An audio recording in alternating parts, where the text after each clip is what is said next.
चला रहे हो, कितना स्पीड है 25 है, तब से रन करना असंभव है। तो राधे राधे आप सभी को स्वागत करते हैं आज की इस वीडियो में आप सभी का, जिसका टॉपिक है इंपॉर्टेंट टॉपिक हाइजेनबर्ग के अनिश्चितता का सिद्धांत। ठीक है स्टूडेंट्स, देखिए आपने कई जगह पढ़ा होगा, लेकिन आज इस वीडियो में जिस तरीके से हम बताने वाले हैं आपको एक रियल लाइफ एग्जाम्पल भी बताएंगे, ठीक है, और एक केमिस्ट्री का एग्जाम्पल बताएंगे जो आप एग्जाम में लिखोगे। हाइजेनबर्ग का सिद्धांत उदाहरण के साथ लिखिए तो वो उदाहरण केमिस्ट्री का जो आप लिखोगे वो भी अच्छे से बताने वाले, ठीक है।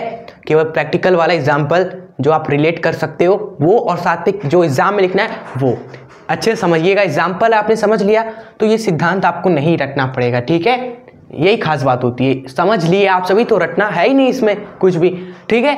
एंड चलिए शुरू करते हैं। अब मेरा नाम अभिषेक गुप्ता है, graduation BSc mathematics college Banaras Hindu विश्वविद्यालय से।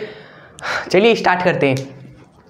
देखिए तो आइए देखते हैं स्टूडेंट्स, इनके अनुसार किसी गतिशील सूक्ष्म कण जैसे इलेक्ट्रॉन हो गया, इलेक्ट्रॉन क्या है, एकदम सूक्ष्म कण, छोटा सा सबसे छोटा पार्टिकल, और ये गतिशील है, नाभिक के चारों ओर घूमता रहता है, ठीक है।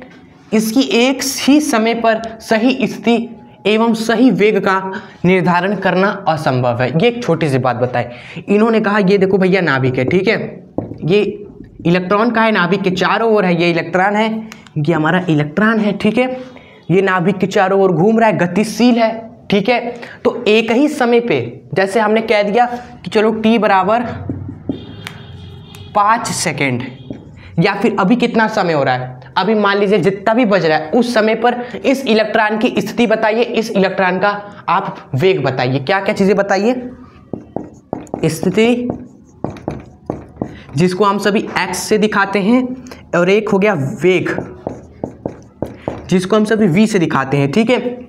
ये एकदम करेक्ट आप नहीं बता पाओगे, एकदम करेक्ट आप नहीं बता पाएंगे कि एकदम सही सही हम स्थिति भी बता देंगे, वेग भी बता देंगे इस इलेक्ट्रॉन का। एक ही समय पे स्टूडेंट्स, एक ही समय पे किसी फिक्स टाइम पे आप सभी किसी फिक्स समय पे, एक ही समय पे हम किसी भी गतिशील स्टूडेंट्स जो क्या कर रहा हो, गति कर रहा हो, जो क्या हो एकदम सूक्ष्म हो, ये सभी याद रखिए, छोटे छोटे वर्ड है। अगर आप सभी पेपर में नहीं लिखोगे, एग्जामिनर को दिख गया तो नंबर काटेगा आपका जरूर से। कोई भी हमारा गतिशील सूक्ष्म कण है, एक ही समय पे आप सही सही स्थिति भी नहीं बता सकते, एकदम करेक्ट स्थिति नहीं बता सकते, नहीं एकदम करेक्ट उसका वेग बता सकते हो। ये पता करना असंभव है भाई, ठीक है, असंभव है। आप साइंटिस्ट जितने सारे साइंटिस्ट थे उन्होंने चैलेंज ले लिया कि एकदम करेक्ट बताएंगे, ठीक है, सबने चैलेंज ले लिया कि ऐसा कैसे बोल रहे हो हाइजेन भाई ऐसा कैसे बोल रहे हो कि एकदम सही से स्थिति नहीं बता सकते, सही से वेग नहीं बता सकते, ठीक है। साइंटिस्टों ने, बाकी जो साइंटिस्ट थे उन्होंने कहा हम निकालेंगे। उन्होंने क्या किया भाई, हाइजेन भाई ने कहा कि भाई तुम लोग बाइक चलाते हो, हाँ चलाते हैं। हमने आपसे पूछा स्पीड कितनी है, आपने स्पीड बता दिया भाई 25 की स्पीड है अभी।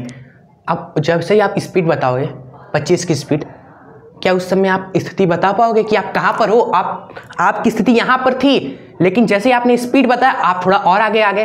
भाई बाइक चला रहे हो, कितना स्पीड है 25 है, तब से आप और आगे आ गए ना, जहाँ पर आपने स्पीड बताया 25, अब स्थिति आपकी वहाँ की आप नहीं बता पाओगे। 1 सेकेंड होगा, 0.01 सेकेंड भी नहीं लगेगा, आपकी स्थिति बदल जाएगी। यानी कि आप सभी अगर वेग बता दे रहे हो तो स्थिति नहीं बता पाओगे। अगर आपने देखा नीचे कि हाँ यहाँ पर हम मौजूद है, तो आप वेग नहीं बता पाओगे भाई, ठीक है।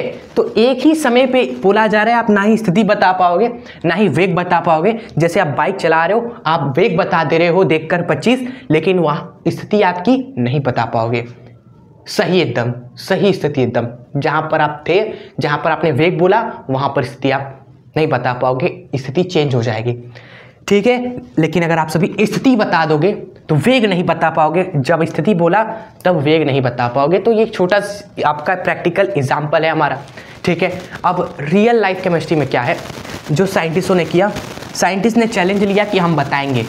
उन्होंने क्या किया स्टूडेंट्स, प्रकाश इलेक्ट्रॉन पर डाला, ठीक है। उन्होंने क्या किया, प्रकाश इलेक्ट्रॉन पर डाला, ठीक है, जिसकी तरंग दैर्घ्य मान लीजिए लैम्डा थी, ठीक है, कोई तरंग दैर्घ्य होगा।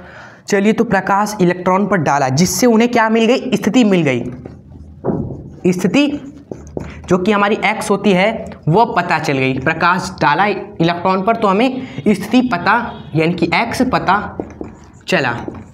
लेकिन स्टूडेंट्स बट जो वेग है इलेक्ट्रॉन का वेग बदल गया, इलेक्ट्रॉन का वेग बदल गया। ये नोटिस किया उन्होंने।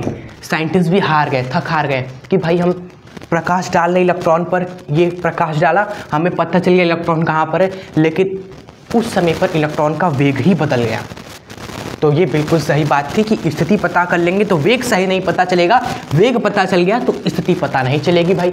ठीक है, कुछ न कुछ मिस्टेक होगी, कुछ न कुछ स्टूडेंट्स मिस्टेक आप करोगे। अगर आप बताने की कोशिश भी करोगे ज़बरदस्ती तो उसमें भी गलती होगी ही होगी, चाहे आप कितना ही जिद कर लो। आप सभी साइंटिस्ट ज़बरदस्ती आप सभी वेग निकालोगे, ज़बरदस्ती स्थिति बताओगे। ठीक है, आप भी ज़बरदस्ती बोलोगे कि नहीं हम तो बताएंगे, हम तो दोनों चीज़ बताएंगे, हम तो स्थिति भी बता देंगे, वेग भी बता देंगे ज़बरदस्ती, तो उसमें गलती हो गई होगी, मिस्टेक होगा ही होगा। ठीक है, और उन्होंने कहा कि उस मिस्टेक का जो मल्टीप्लिकेशन है, जैसे स्थिति में जो गलती हुई, स्थिति पता करने में जो गलती हुई एवं वेग पता करने में जो गलती हुई, ये हमेशा इन दोनों का मल्टीप्लिकेशन हमेशा क्या होता है, h/4πm से क्या होता है, बड़ा होता है या फिर बराबर होता है। तो जो गलती होगी, त्रुटि, फिजिक्स में जो आप सभी ने पढ़ा होगा त्रुटि, ठीक है, वो जो त्रुटि है, मान लो आपने स्थिति बताया उसमें जो त्रुटि हुई, आपने वेग बताया उसमें जो त्रुटि हुई, उनका गुणनफल हमेशा h/4πm से बड़ा या फिर बराबर होता है। ठीक है, जो त्रुटि हुई वो भी हाइजेनबर्ग ने हमें बताई। ठीक है, तो ये हाइजेनबर्ग का सिद्धांत जो सिंपली यही बोलता है कि किसी भी गतिशील सूक्ष्म कण का हम एक ही समय पे सही स्थिति एवं सही वेग का निर्धारण करना असंभव है। सिंपल सा। और आपकी प्रैक्टिकल लाइफ में हो गया, आप गाड़ी चला रहे हो कि आप सही एक, अगर आपने वेग बता दिया तो उस समय पर आप स्थिति अपनी नहीं बता पाओगे, अगर स्थिति बता दिया तो सही आप वेग नहीं बता पाओगे। अगर ज़बरदस्ती आप बताने की कोशिश करोगे, लो ज़बरदस्ती हमने वेग बता दिया, अपना स्थिति भी बता दिया, तो उसमें गलती होगी होगी, और वो गलती का जो मल्टीप्लिकेशन है वो h/4πm से बड़ा होता है। आप सभी को पता है h क्या है, प्लैंक स्थिरांक है, x क्या है, ये डेल्टा x है स्थिति में गलती, एवं डेल्टा v क्या है, वेग में गलती, और m क्या है, कण का द्रव्यमान, जो छोटा सा कण है ना उसका द्रव्यमान हो गया। पाई तो आप सभी जानते हो भाई, पाई। तो चलिए भाई, तो ये हमारा था हाइजेनबर्ग के अनिश्चितता का सिद्धांत। कैसी लगी आपको ये वीडियो, आप कमेंट में ज़रूर बता सकते हो। अगर आपको फिर भी कोई भी डाउट हो इससे तो आप कमेंट में हमसे पूछ सकते हैं। ठीक है स्टूडेंट्स, हम जरूर रिप्लाई करेंगे। और अगर वीडियो पसंद आई हो तो इसको लाइक करके अपने दोस्तों के बीच शेयर जरूर कर दीजिएगा। ठीक है, प्यार से कमेंट आप जरूर करके जाइएगा, और जुड़े नहीं है चैनल पे तो सब्सक्राइब करके जुड़ना ना भूलें। ठीक है, मिलते हैं आपसे नेक्स्ट वीडियो में, तब तक के लिए जय हिंद, वंदे मातरम।